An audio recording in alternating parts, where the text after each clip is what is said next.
Hello, welcome to Inside the Summit League. Got some track and field coming up. We have a sit down with Matti Mortimore at North Dakota State. He is one of the best javelin throwers in the country right now. We have two new men's tennis teams in the Summit League coming up next season. That story coming up. Softball and baseball as well. Oral Roberts with a baseball win on Tuesday night over number 10 ranked Oklahoma. And there is some big basketball news out of Oral Roberts this week. The firing of men's basketball head coach Scott Sutton. In the last 18 years, Sutton's teams won 328 games. That is the most ever under any head coach at Oral Roberts. Sutton was an assistant at ORU before becoming the head coach, so he has spent the last 22 years in Tulsa. But the Golden Eagles won just 8 games this past season, just 22 in the last 2 years. That decline partially responsible for the dismissal. Other factors have yet to be disclosed. Sutton is a 3-time Summit League Coach of the Year. He won that award most recently in 2012. Oral Roberts assistant coach Rodney Perry will take over the program for the time being while the search gets underway for a full-time replacement at Oral Roberts. Well, meanwhile, in other men's basketball news, do you remember this at the Summit League tournament back in 2009?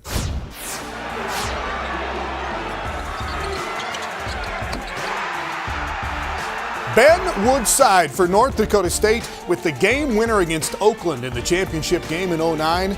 After that, after a 37-point performance against Kansas in the national tournament, and then after 8 seasons playing professionally overseas, one of the all-time Summit League greats is calling it a career. Woodside announcing his retirement from basketball this week at a press conference in Fargo. I'd do it all over again in a heartbeat, and you learn a lot about yourself, you learn a lot about other people, and you learn a lot about the world that not a lot of people can see and not a lot of people understand. So I think it's a cool experience. I think a lot of kids would enjoy it, and you can take away a lot from it. I would love to keep playing. I definitely still can keep playing. It's I had an injury this past year. I ruptured my plantar fascia, and some people thought that's why I stepped away, and that's definitely not the reason. I'm healthy now, and my body feels great, but it's more just about my family, and gotta look out for the family first, and that's why I decided to step away. Well, Woodside played all over Europe, in France and Italy and in Spain. He played last year in New Zealand. He is the all-time leading scorer at North Dakota State, still holds the Summit League record for points in one game with 60 against Stephen F. Austin back in 2008. He made 30 free throws in that record-setting game. But Woodside, as he said, going to settle in Fargo with his wife and stay involved in basketball in some capacity in the near future. Well, the league just came out with its year-end recap of the men's basketball season, and here are some of the impressive points in the report.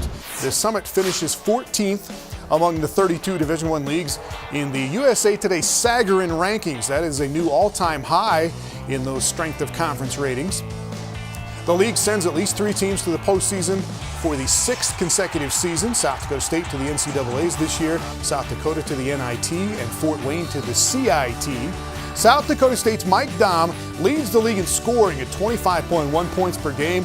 That is the 5th highest per game average in Summit League history, and his 878 points are the 2nd most in league history in one season. And his free throw attempts and makes this year are 3rd all-time in the Summit League. And Dahm became just the 2nd Division I player in the last 20 years to score 50 points and pull down 15 rebounds in a game when he went for 51 and 15 in that game in February at Fort Wayne. And the attendance numbers for the Summit League tournament set new records again, just under 40,000 overall for the men's sessions and over 11,000 in the seats for the men's semifinal session that featured South Dakota State taking on South Dakota. And this is still an exciting time of year for basketball fans right now. We are in a signing period. Wednesday was the first day recruits could sign their national letters of intent, and the signing period runs through May 17th. Up next, a big shakeup in the standings in softball. IUPUI jumps to the top of the league after knocking off North Dakota State, and Western Illinois has the pitcher and the player of the week after they take 2 out of 3 in Fort Wayne. Inside the Summit League on Midco Sports Network. is presented by Sanford Orthopedics and Sports Medicine, Dakota Land Honda, South Dakota Corn, and Grand Falls Casino and Golf Resort. Welcome back now to softball. Western Illinois is on a bit of a tear right now. The Leathernecks have won 6 of their last 7 games. They won 2 or 3 at Fort Wayne this past weekend, and they have the pitcher and the player of the week. Allie Compton, a sophomore from Noblesville, Indiana, went 7 for 11 in that Fort Wayne series. She goes 4 for 4 with a home run in Game 3. And Emily Ira at Western Illinois goes back-to-back as the league pitcher of the week. 2 more complete games this week against Fort Wayne, an ERA of 0.50, 19 strikeouts, and no walks in 14 innings for Ira. Meanwhile, IUPUI has jumped to the top of the Summit standings after winning twice at North Dakota State over the weekend. North Dakota State had won 36 games in a row against Summit League opponents until Saturday in Fargo. Taylor Chitwood with a first-inning 2-run homer for IUPUI. The Jaguars get their first regular season win ever at North Dakota State. Erica Tharp, Nicole Finch combined to get the pitching win. IUPUI knocks off NDSU 3-1. And then they do it again in Game 2. Stephanie Soriano and Vanessa Anderson both with 2 home runs for the Bison. But the Jaguars score 5 runs in the top of the 7th. Delilah Wright and Ronnie Patterson and Mandy Dallas all drive in runs. IUPUI hangs on to win Game 2, 11-9. And the Jags get out to the lead in Game 3. A grand slam for Delaney Thompson. In the top of the 4th, IUPUI up 4-2. But the Bison rally in the 6th. They get a 3-run shot from Danny Renner. North Dakota State wins Game 3, and the Bison are 4-2 now in league play. IUPUI is on top at 5-1. Meanwhile, in Vermilion, South Dakota hosting Omaha. Game tied 3-3. Omaha gets 5 runs in the 5th. Freshman Emma Dargy singles off the third base bag, scores a couple, and the Mavericks take Game 1 9-5. Coyotes get even in Game 2. Taylor Steinfeld with a rip to left center. Shelby Kyle all the way around from first base to score. Coyotes up 5-0 after 5 innings. Rachel Q goes the distance for USD, strikes out 9, and South Dakota takes Game 2 5-1. And on Sunday, pitching and defense, Camille Fowler out in left field for the Coyotes. Game tied 1-1, bottom of the 6th. Lizzie Noble coming on out in center field for Omaha. And then Noble on base in the 7th inning. Leah Mancuso slaps a triple to center. Noble with the game winner. Mavericks get it 2-1. And this is the first 2 league wins for Omaha. The Mavs are 2-4. South Dakota goes to 4-5 in Summit League play.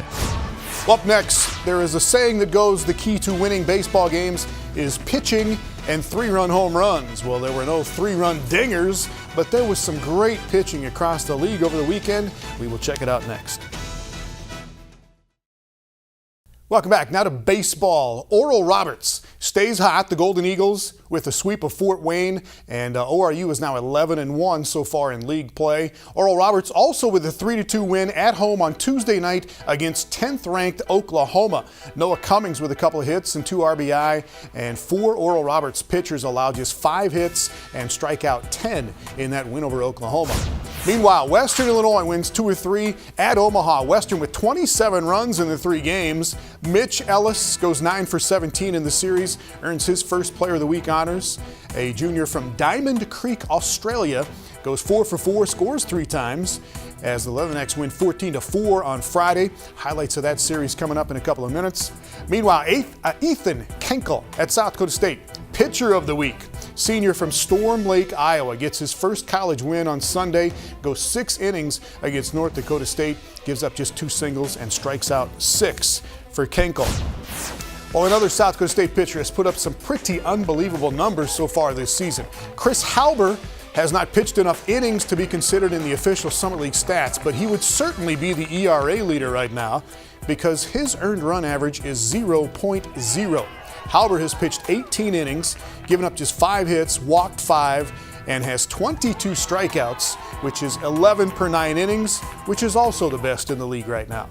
When he gets out there, he's all business. He works fast, he's got a good tempo, and he trusts his stuff. You know, he's not out there to trick anybody. He's out there. He's gonna challenge hitters, And on days when he feels great, he can run it up there, 90, 91, 92. Well, Halber got the save on Sunday when South Dakota State beat North Dakota State in Game 3 of that series in Fargo.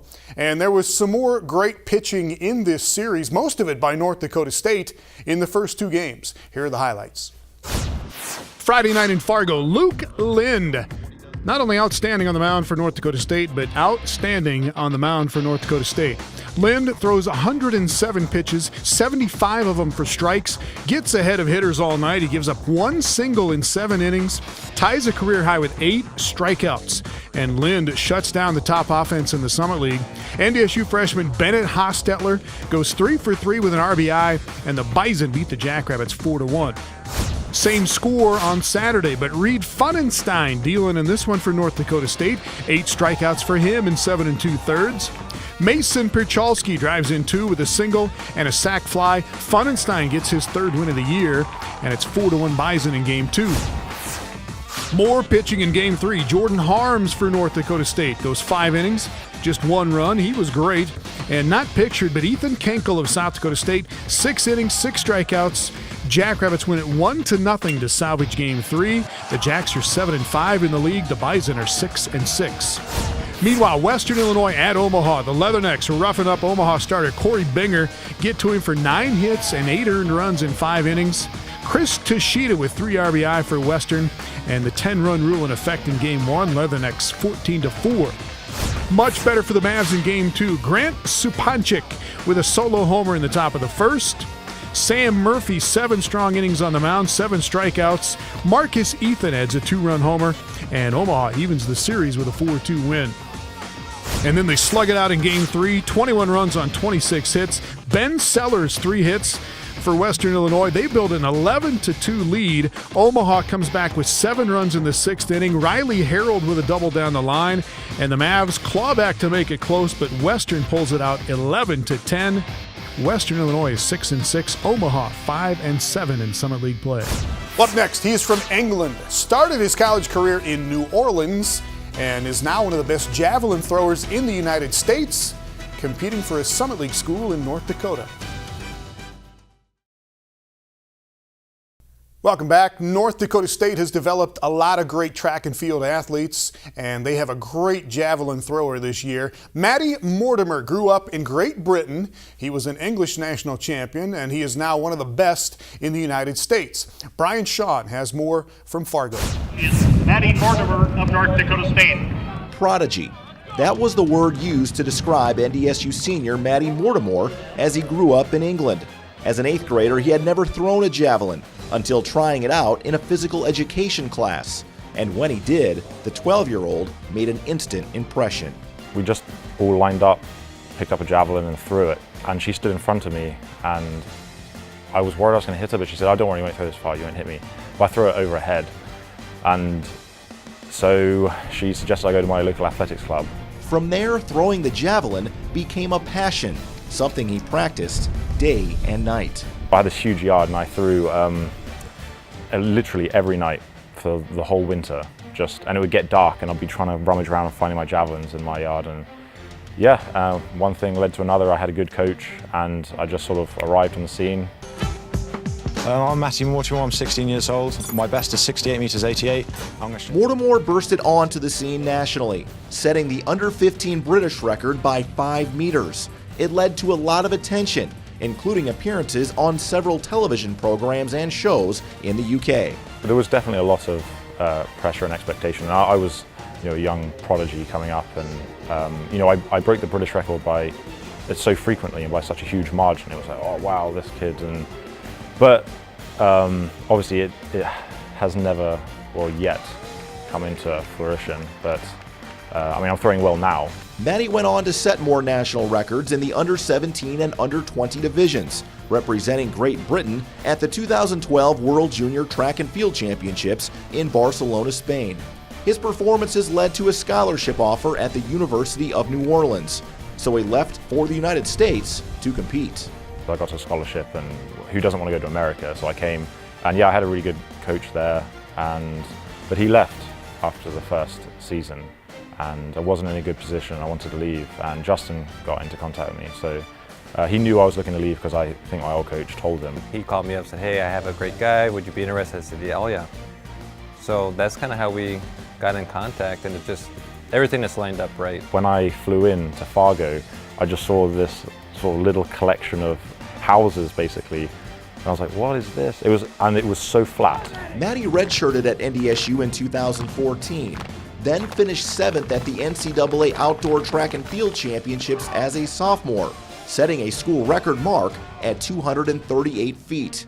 He's improved every year since, earning All-American honors twice and claiming the British national title last summer. Matti had achieved great things very young. And then there was a period of time where there wasn't a lot of improvement. So me as a coach, it's not really about recreating the wheel, it's just how do we make the wheel turn a little bit better. At the Stanford meet earlier this month, the Bison senior set a new personal record with a toss of over 254 feet, the second longest in the NCAA this year. It's also the longest throw by a British man since 2012. But Matti says he's only focusing on competing with one person, himself. I can't stress enough that I do this because I love the sport and I want to carry on doing it, but I don't have this really deep drive to be the best of the best. I just want to beat myself. And that's actually coming in really good for me this semester because I don't have all this pressure on myself, and now the pressure of me being young and that prodigy thing has well gone away. I'm just free to do my own thing, and I'm really enjoying myself again. Now only a couple of months away from graduation, the young man from Ipswich with so much promise has left his mark at NDSU and has no regrets as his career in Fargo comes to a close. I've got my cool little banner up on the wall over there. That's really cool. And one thing I love about the United States and the NCAA is the fuss they make of you. It's sad because I graduate this semester and I leave, and I really don't want to because I built my life here and I have so many good friends. And our track team, I firmly believe, we not just the quality of our throws program, but the people on the team. I wouldn't want to be anywhere else. Reporting for Inside the Summit League, I'm Brian Shawn. Thanks, Brian. Mortimore was the Summit League Outdoor Field Athlete of the Year. Last year, he has won the last 2 outdoor titles in the javelin, and he goes for his 3rd in a row next month when North Dakota State will host the Summit League Championships. While 2 other North Dakota State track and fielders are the Summit League Athletes of the Week.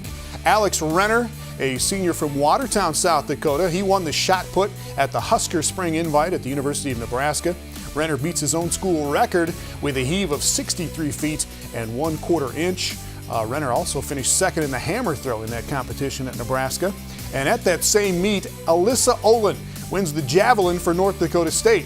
She's a junior from Mott, North Dakota, goes 169 feet 3 inches. That is the best in the Summit League right now and is a personal best for Olin.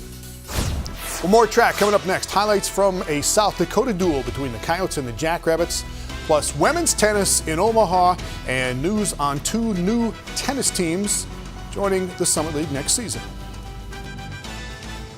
Inside the Summit League on Midco Sports Network is presented by Sanford Orthopedics and Sports Medicine, Dakota Land Honda, South Dakota Corn, and Grand Falls Casino and Golf Resort. Welcome back to track and field now. South Dakota and South Dakota State with a little outdoor duel in Vermillion. And it was not the best day for South Dakota national champion Chris Nilsson, but he still sets a dual record by clearing 17 feet 3 inches in the pole vault to win that event. Another great outing though for USD's Emily Grove. She goes over 14 feet 7 1/4. And that is also a dual record. Grove has 2 of the top 5 heights in the country at the moment in the pole vault. Shanice Canigan is the current Summit League outdoor champion in the 100-meter hurdles, and she breaks the South Dakota school record, the venue record, and the dual record in the 100 hurdles here in a time of 13.54 seconds. That is a touch better than her winning time last year in the league championships. Canigan also wins the 400 hurdles in this duel. South Dakota's Gawain Williams is the defending Summit League champion in the 100 meters, and he wins here in a time of 10:38. That's just a touch off his league championship time of last year. And South Dakota, you get the picture here, they win 21 of the 36 events. The Coyotes win the duel on both sides, and both of these teams are out in California at different meets this week. The Summit League Women's Tennis Championships are coming up at the end of the month, April 28th and the 29th in Indianapolis. 7 teams in the league this year. 4 of them make the postseason. Omaha in a 3-way tie for 3rd place right now. And the Mavericks stepped out of conference on Sunday, lost a close match to Marquette. Both number 1 and number 2 singles matches go to 3 sets with Michelle Lowe and Janelle Wilson for Omaha. Coming up just short, Omaha freshman Riley Tucker gets a win for the Mavericks in number 5 singles, but Marquette wins this match 6-1. Omaha has a home match against Denver coming up this Saturday. And Denver, their women have won the last 3 Summit League regular season and tournament titles. In tennis, the Pioneers have the Player of the Week, Maureen Slattery, with singles wins against IUPUI in South Dakota. She won both matches in straight sets. She is 12-3 in singles this season and 15-2 in doubles. And the men's Players of the Week, one of them is from Omaha. Freshman from Romania, has earned the honors 4 times already this season. Had wins against IUPUI and Illinois State. He is 14-3 in singles. And Diego Roca at Denver, senior from Portugal, has been the Player of the Week 9 times now in his career. Got wins against Wichita State and Oral Roberts. He is 11-4 in singles so far this season. And finally, the Summit League will add 2 new men's tennis teams next season. Drake and Illinois State will be affiliate members, meaning they are in the league just in this sport. They will give the Summit League 7 men's tennis teams coming up next fall. And we'll see you next week on Inside the Summit League.